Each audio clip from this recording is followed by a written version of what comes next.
Nipah virus ബാധയുമായി ബന്ധപ്പെട്ട് ഇന്ന് 7 പേരുടെ സ്രവ പരിശോധനാ ഫലം പുറത്തുവന്നു. 7 പേർക്കും നിപ നെഗറ്റീവാണെന്ന് ആരോഗ്യമന്ത്രി വീണ ജോർജ് അറിയിച്ചു.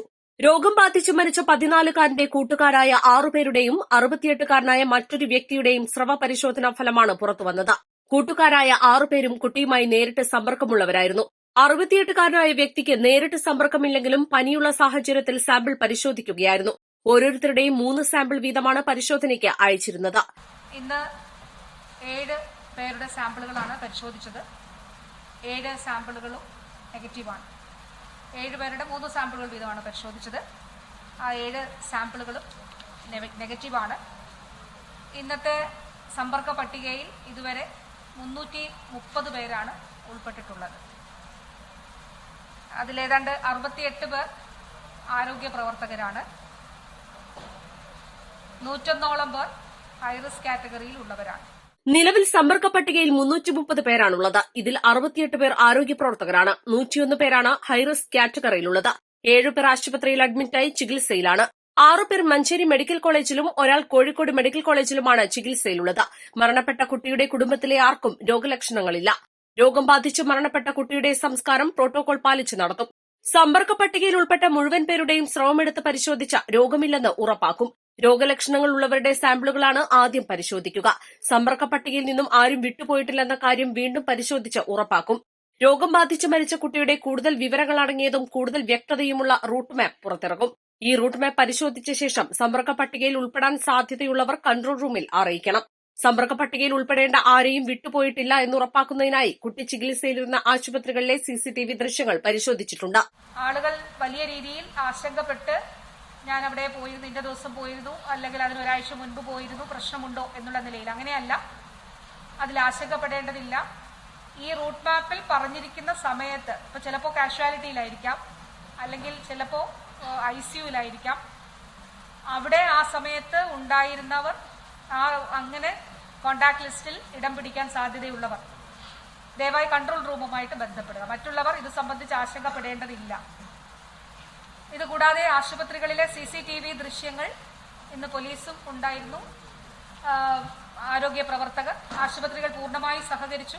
കാരണം ആരെങ്കിലും ഇപ്പോൾ ഒരു രോഗിയുടെ ബൈസ്റ്റാൻഡർ തൊട്ടടുത്തുള്ള 2023 കോഴിക്കോടിൽ നമുക്ക് അങ്ങനെ ഒരു അനുഭവം ഉണ്ടായി. രോഗലക്ഷണങ്ങളോടുകൂടി ഒരാൾ വന്നു, അല്ലെങ്കിൽ ഇങ്ങനെ റിപ്പോർട്ട് ചെയ്തു പ്രാദേശികമായി. പക്ഷെ പ്രഥമ ഇതിൽ ഒരു എപ്പിഡമോളജിക്കൽ ലിങ്കും ഉണ്ടായിരുന്നില്ല. അപ്പോൾ എങ്ങനെയാണ് ഈ ലിങ്ക് എന്നുള്ളത് കണ്ടെത്തുന്നതിന് വേണ്ടി ആദ്യം ആ ഹോസ്പിറ്റലിൽ വന്നിട്ടുണ്ടെന്ന് പറഞ്ഞെങ്കിലും ഡേറ്റ് വ്യത്യസ്തമായി. അങ്ങനെ CCTV ദൃശ്യമെടുത്ത് പരിശോധിച്ചപ്പോഴാണ് അവിടെ തൊട്ടടുത്ത് കാഷ്വാലിറ്റിയിലുള്ള ഒരു പേഷ്യന്റിന്റെ ബൈസ്റ്റാൻഡറായി വന്നിരുന്നത്. അപ്പോൾ ഈ ബെഡിൽ ആ പേഷ്യന്റ് ഉണ്ടായിരുന്നു, ഇൻഡെക്സ് കേസ് ഉണ്ടായിരുന്നു. ആ CCTV ദൃശ്യമാണ് അന്ന് നമ്മളെ സഹായിച്ചത്. അപ്പോൾ അതുകൊണ്ട് ആരെങ്കിലും മിസ് ചെയ്യുന്നു പോകുന്നില്ല എന്നുള്ളത് ഉറപ്പാക്കുന്നതിന് വേണ്ടി ആ CCTV ദൃശ്യങ്ങൾ കൂടി എടുക്കുന്നു. വളരെ ശക്തമായിട്ടുള്ള പ്രതിരോധ പ്രവർത്തനങ്ങളാണ് നമ്മൾ ഫീൽഡ് തലത്തിൽ നടത്തുന്നത്. രോഗപ്രതിരോധ പ്രവർത്തനങ്ങളുടെ ഭാഗമായി ഫീൽഡ് തലത്തിൽ ശക്തമായ പ്രതിരോധ പ്രവർത്തനങ്ങളാണ് നടന്നുവരുന്നത്. പാണ്ടിക്കാട് ഗ്രാമപഞ്ചായത്തിൽ 307 വീടുകളിൽ ഉച്ചയ്ക്ക് ശേഷം സർവേ നടത്തിയതിൽ 18 പനിക്കേസുകൾ റിപ്പോർട്ട് ചെയ്തിട്ടുണ്ട്. ആനക്കയത്ത് സർവേയിൽ 310 വീടുകളിൽ 10 പനിക്കേസുകളും റിപ്പോർട്ട് ചെയ്തു. ഇവരാരും സമ്പർക്ക പട്ടികയിൽ ഉൾപ്പെട്ടവരല്ല.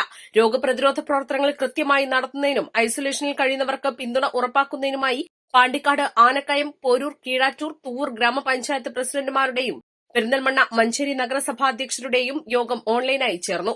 ഇന്ത്യൻ മെഡിക്കൽ അസോസിയേഷൻ, സ്വകാര്യ ആശുപത്രി മാനേജ്മെന്റ് എന്നിവരുടെ യോഗം ചേർന്ന് നിപ പ്രതിരോധത്തിൽ ഇവരുടെ പിന്തുണ ഉറപ്പാക്കിയിട്ടുണ്ട്.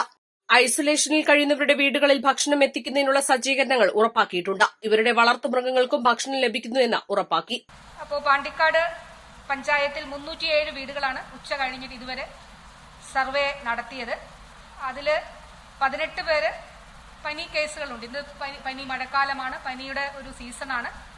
പക്ഷെ ഇവർക്കൊന്നും ഡയറക്റ്റ് കോണ്ടാക്ട് ഉള്ളവരല്ല ഈ 18 പേരും. ആനക്കയം പഞ്ചായത്തിൽ 310 വീടുകൾ ഇന്ന് സർവേ നടത്തിയിട്ടുണ്ട്. അവിടെ 10 പനി കേസുകൾ റിപ്പോർട്ട് ചെയ്തിട്ടുണ്ട്. അവർക്കും എപ്പിഡമോളജിക്കൽ ലിങ്ക് ഉള്ളവരല്ല.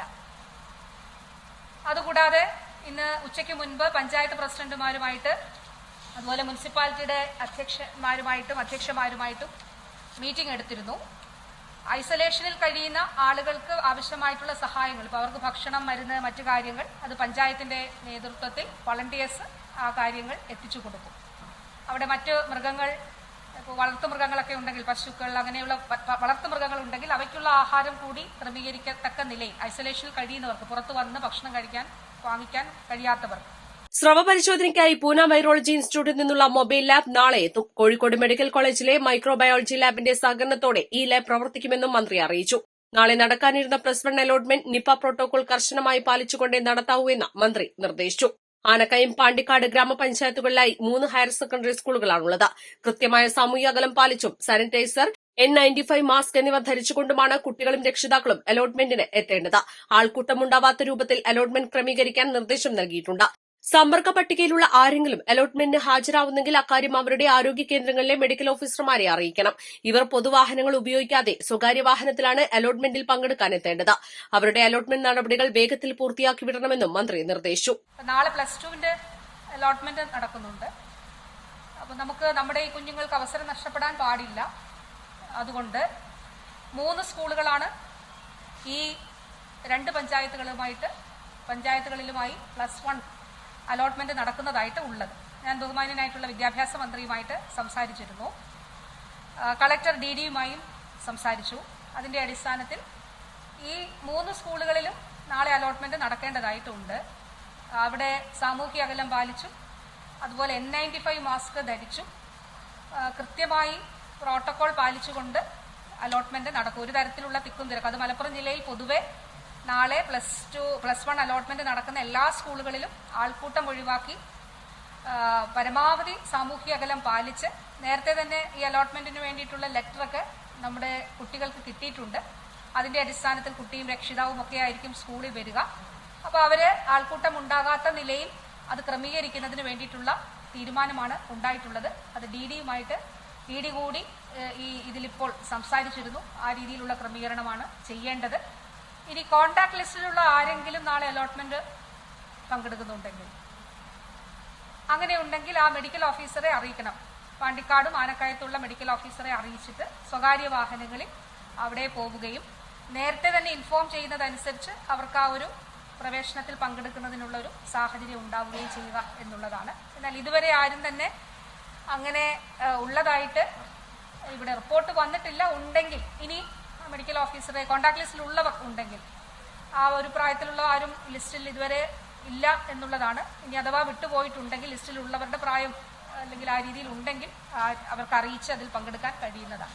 അപ്പം ജില്ലയിൽ പൊതുവെ നാളെ നടക്കുന്ന അലോട്ട്മെന്റിൽ മാസ്ക് ധരിക്കുകയും സാമൂഹ്യ അകലം പാലിക്കുകയും സാനിറ്റൈസർ ഉപയോഗിക്കുകയും രോഗവ്യാപനം ഒഴിവാക്കുന്നതിന് വേണ്ടിയിട്ടുള്ള പ്രത്യേക ക്രമീകരണങ്ങൾ പ്രോട്ടോകോൾ അനുസരിച്ച് പാലിക്കുകയും ചെയ്യുക എന്നുള്ളതാണ്.